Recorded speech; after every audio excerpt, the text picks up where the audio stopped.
याब वाफम पुखलक्पगी मायोक्ता वा nganglubagidamag president gi fam sindorakpa oiramba yai haina National People's Party ki hanigi president Yumnam Joy Kumar na phongdokre NPP Manipur State Unit ki mayai loi sangdangasti pangthokipa paw gi mifam amadam hakna hai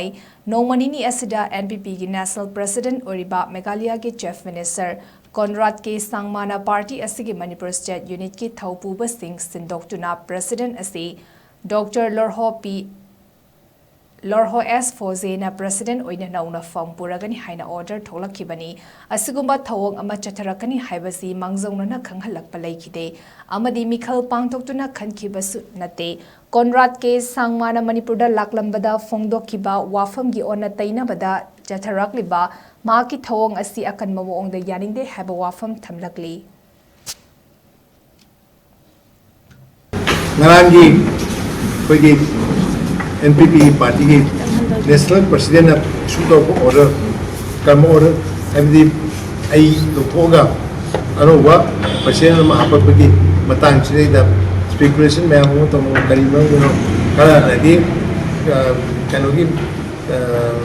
media तदी social media तदी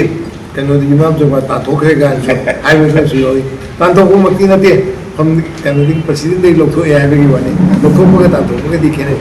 खंडे party देश तांतों को शुरू है that's a different issue अदो सी बंदा करीबी कर्माई तौर पर खाने issue कहीं तो अंदर छतली तौरी से कर्माई तौरी जाना वो इन्हें कनोदा मैं आपसे लोगों ने खंडे बनते हैं देश की काम नशु ऐसा कि अनोगो पार्टी में any Northeast People's Party है पर मैं फॉर्म तो बुनी हाइबेगी लेबेगी मतान दे ना उन्हें बस सकी बनी मधुगी discussion तो वो सकी बनी ऐसे खांगो बनी अदो करी गाँव ना करी तरों प्रोवोक तो उधर चीज़ और से थोड़े बिना हाइबेसी की मतान दा speculation मैं यहाँ मत तो नहीं अदो